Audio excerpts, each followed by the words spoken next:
It began with distant flashes in the night sky over central Iran, unidentified aircraft, thunderous explosions, and the unmistakable hum of war. By dawn, the truth was undeniable. Israel had launched a full-scale strike on Iran's nuclear infrastructure.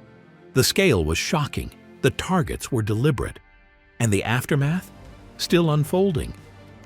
But in the immediate chaos and confusion, one question began echoing across every major capital on Earth.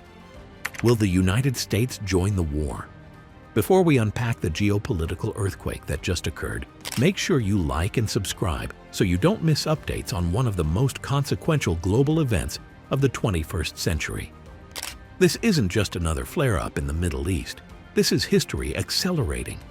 A region on fire, a world on edge, and a superpower standing at a crossroads. The war between Israel and Iran has begun. The question is, how far will it go, and will America jump in? It started with coordinated airstrikes just past midnight local time. Israeli F-35 stealth fighters flying at low altitudes to avoid radar breached Iranian airspace with surgical precision.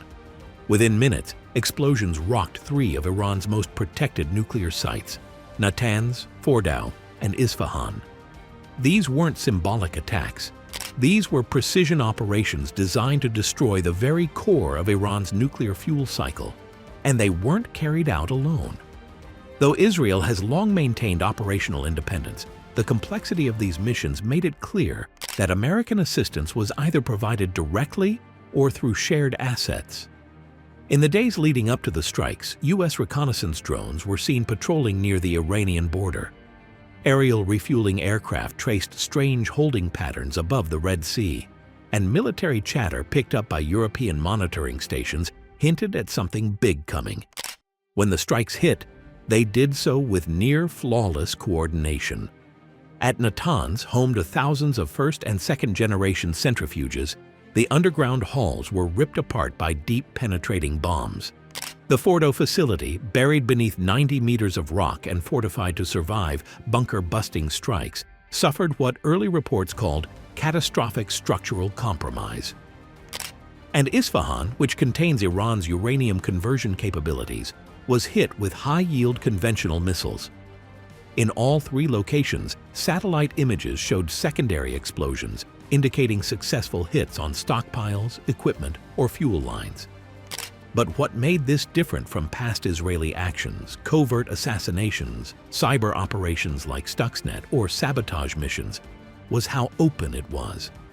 Prime Minister Benjamin Netanyahu, standing before the Israeli flag at 9 a.m., told the world plainly, "We have acted decisively to eliminate the existential threat posed by Iran's nuclear program. This was our right. This was our duty." Minutes later, former U.S. President Donald Trump reposted Netanyahu's speech on Truth Social with one line, bold, necessary, history will remember.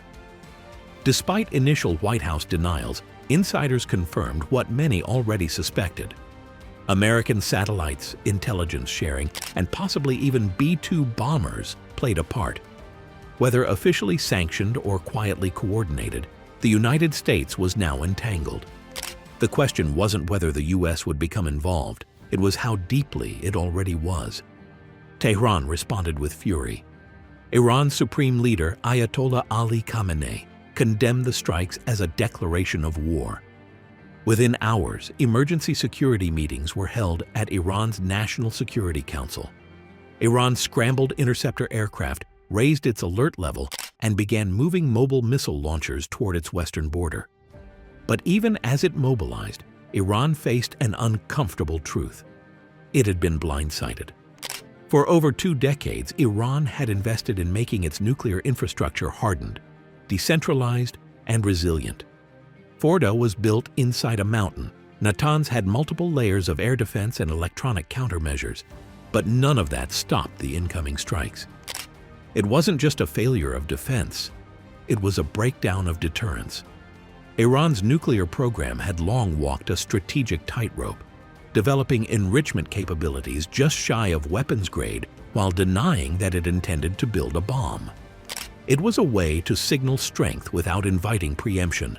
But Israel's message was crystal clear that calculus no longer mattered. In Tehran, thousands of Iranians poured into the streets in protest, not against Israel or America, but against their own government. Chants of "Where were you?" echoed outside the parliament. On social media, images of collapsed structures at Natanz were shared alongside calls for accountability. Though tightly controlled, Iran's internal communication systems experienced massive disruptions, suggesting either internal sabotage or external cyber interference, perhaps even as part of the larger Israeli-American operation. Yet even as Iran reeled from the damage, its military apparatus moved swiftly. Hezbollah in Lebanon issued a rare state of readiness message, followed by the movement of rockets toward Israel's northern border. In Iraq, Kataib Hezbollah launched short-range rockets toward the U.S. base in Erbil.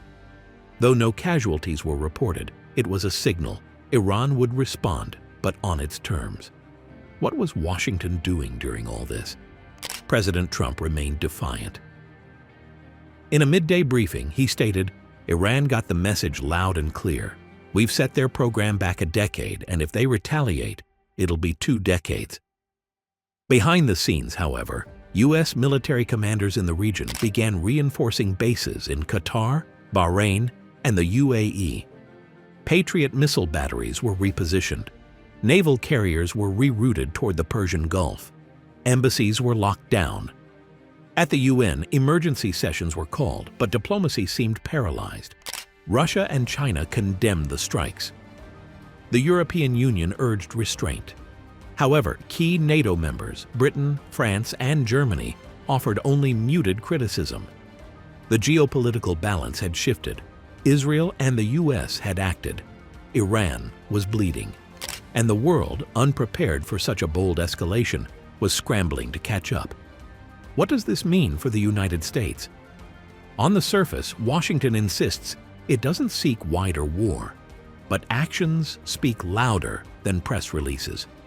The deployment of additional aircraft carriers to the Gulf, the elevation of threat levels at all regional bases, and the quiet activation of reserve forces suggest that the Pentagon is bracing for escalation. And there's precedent. Back in 2020, when the U.S. assassinated Qasem Soleimani, Iran's most powerful general, it responded with a barrage of missiles on American bases in Iraq. Though no Americans were killed, the message was clear. Iran could and would strike back. Now, in 2025, that message has evolved. The stakes are higher, the targets are more strategic, and the consequences are far more unpredictable. But Iran isn't just considering military options. Economically, Tehran is exploring how to weaponize its leverage in the global oil market. The Strait of Hormuz, a narrow waterway through which 20% of the world's oil passes, sits well within Iran's reach. The deployment of naval mines, swarm drones, or even temporary closures could trigger a global energy shock. Already, oil prices have spiked to $120 a barrel, with futures markets bracing for worse. Cyber warfare is another front. In the hours following the Israeli strikes, multiple American utilities and financial institutions reported attempted breaches. None were successful, but the intent was clear. Iran has invested heavily in offensive cyber capabilities, and the battlefield now includes server farms, electric grids, and satellite networks. And all the while, Iran's proxies lurk. Hezbollah holds over 100,000 rockets. The Houthis in Yemen possess long-range missiles. Iraq's Shia militias have suicide drones, and Syria remains a launchpad for Iranian operations. Any of these groups could strike at Israel or U.S. interests, and Tehran could deny involvement while signaling its displeasure. Meanwhile, within the U.S., the political climate is heating up. Supporters of the strike hail it as a bold defense of global security. Critics warn it's a reckless escalation. Protests erupt in cities from New York to San Francisco. Congress begins debating a war powers resolution, with some lawmakers arguing that Trump acted unilaterally. The nation is divided not just about Iran, but about America's place in the world. The next 72 hours were pivotal, not only for Israel and Iran, but for the entire Middle East. As debris still smoldered above the wreckage of Natanz and Fordo, Iran faced the most consequential strategic decision in decades. How to respond? Go full force and risk national survival? Or strike tactically and play the long game? Iran's decision-making is rooted in two pillars: pride and pragmatism. The Islamic Republic has built its identity around resistance. Since 1979, the regime has positioned itself as the bulwark against Western domination. Every act of aggression against it, whether through sanctions, assassinations, or sabotage, has been met with symbolic and real retaliation. But this was different. This was open war on its most sacred infrastructure. And yet Iran was in no position to go toe-to-toe with Israeli or American air power. So the strategy took shape. Iran would retaliate, but not in one wave. It would retaliate in layers. The first signs came from Hezbollah. The group launched a barrage of 80 rockets into northern Israel, triggering air raid sirens in Haifa, Safed, and Kiryat Shmona. Israel's Iron Dome intercepted most, but several hit civilian infrastructure. 2 casualties were reported. The message was clear. Iran was using its long-cultivated proxy to turn up the heat, but not so high that it forced full Israeli mobilization. Next came Iraq. Iranian-backed militias like Kataib Hezbollah and Harakat al-Nujaba began targeting U.S. logistical convoys moving between Erbil and Baghdad. Small-scale IED attacks, sniper fire, and harassment of checkpoints made life increasingly dangerous for American forces operating in Iraq under Operation Inherent Resolve. At the same time, Iranian cyber units began probing Israeli power grids and Israeli banks. Though none of the attacks crippled infrastructure, they succeeded in psychological warfare, creating headlines and fear. In Yemen, the Houthis launched 2 medium-range missiles toward Israeli territory. One was intercepted by U.S. naval forces stationed in the Red Sea. The other fell short, splashing into the Gulf of Aden. While the attacks failed militarily, they demonstrated that Iran's retaliatory network stretched from the Mediterranean to the Arabian Sea. And yet Iran had not launched any missiles from its own soil. This was intentional. By limiting direct engagement, Tehran maintained plausible deniability. It didn't want to give Israel or the U.S. a clear justification for launching a second, perhaps more destructive, wave of strikes. Instead, it used ambiguity as a shield. And all the while, Iranian officials told the world the same thing. This is not the end. This is just the beginning. Inside the U.S., President Trump walked a tightrope. His base praised him as a strong leader who'd finally drawn a red line where previous administrations had hesitated. Conservative commentators hailed the strike as a reset of Middle Eastern deterrence. However, within military and intelligence circles, there were growing concerns. Joint Chiefs Chairman General Dan Kane, during a closed Senate briefing, reportedly told lawmakers that Iran's next move may not come by missile, it may come by malware, or a tanker explosion, or an embassy siege. The implication was chilling. The battlefield was no longer conventional. It was everywhere. The sky, the sea, the clouds. As the U.S. repositioned military assets across CENTCOM, concerns about a larger war escalated. 2 carrier strike groups were moved within range of the Persian Gulf. Patriot and THAAD missile systems were activated in Bahrain and the UAE. Thousands of Marines were placed on standby. Meanwhile, embassies across the region began shredding sensitive documents and quietly preparing evacuation plans.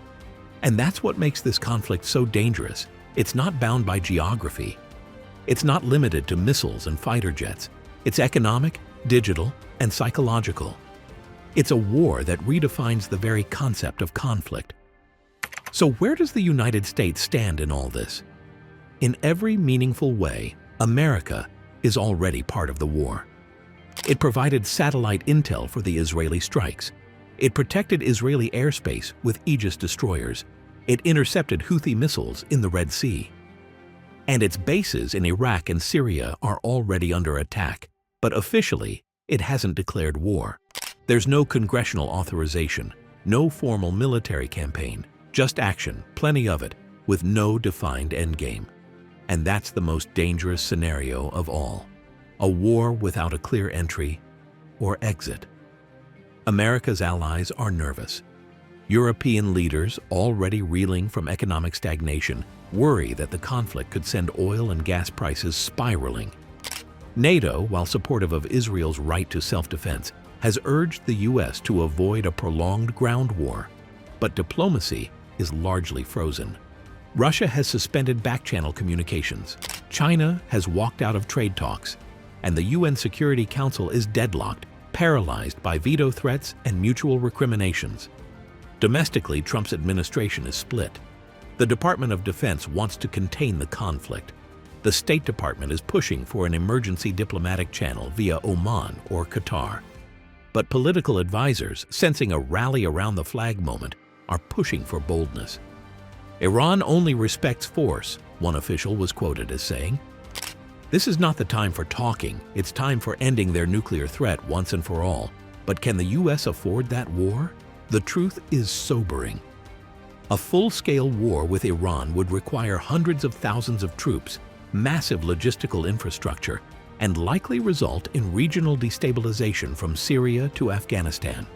Casualties would be high, allies would be tested, and the global economy, still fragile from supply chain shocks, could collapse. As the dust settles, for now, the world finds itself hovering at a historic inflection point. The Israeli strikes on Iran's nuclear facilities were not just another round in a long-standing regional feud. They were a direct blow to a sovereign state's critical infrastructure, carried out with the backing, tacit or not, of the United States. The message was unmistakable. The West will no longer wait for red lines to be crossed. It will strike before the threshold is reached. But that act of preemption has opened the gates to something far more dangerous, a war not yet fully declared but already deeply underway. The stakes are enormous. A prolonged regional war could shatter the global economy, trigger new waves of migration, unleash sectarian bloodshed, and redraw the security architecture of the Middle East. Russia and China are already seizing the opportunity to expand their influence, both diplomatically and militarily. The Western world finds itself more divided, its diplomatic capital weakened, its alliances strained. And there's still the nuclear question looming like a shadow over everything. What if Iran concludes that its only path to safety is building a bomb? What if it withdraws from the Non-Proliferation Treaty and pushes enrichment beyond the 90% threshold? What if it makes the decision to go all the way, not covertly, but openly? And what if, in response, Israel launches a second strike? What if Saudi Arabia, fearful of Tehran's future capabilities, begins its own nuclear program? What if this is the moment the nuclear dominoes start to fall, not because of weapons that already exist, but because of the fear of weapons yet to be made? The world has entered a dangerous new era, where preemptive strikes are normalized, where cyber attacks accompany missile salvos, where proxies act as pawns in the hands of powerful states, and where diplomacy struggles to keep pace with missiles. This conflict, sparked in the shadows, now erupting in the open, has no easy end. Not until someone breaks the cycle. Not until leadership somewhere, somehow, takes a step back from the brink. But until that moment, the question remains, will the U.S. send more troops? Will it strike again? Will it demand a total regime change in Tehran? Or will it pivot to diplomacy, pressure Israel to stand down, and try to salvage what's left of regional stability? More importantly, can it do any of those things without triggering something far worse? In a war, especially one like this one, it's never the first strike that determines the outcome. It's the last one. Let us know in the comments. Do you think the U.S. should double down or step back before this conflict spirals beyond control? We want to hear what you believe the next move should be. If you found this breakdown informative, hit that like button, subscribe for more deep dive geopolitics, and share this with someone who needs to understand just how close we are to something much, much bigger. Thanks for watching. Stay informed. Stay prepared.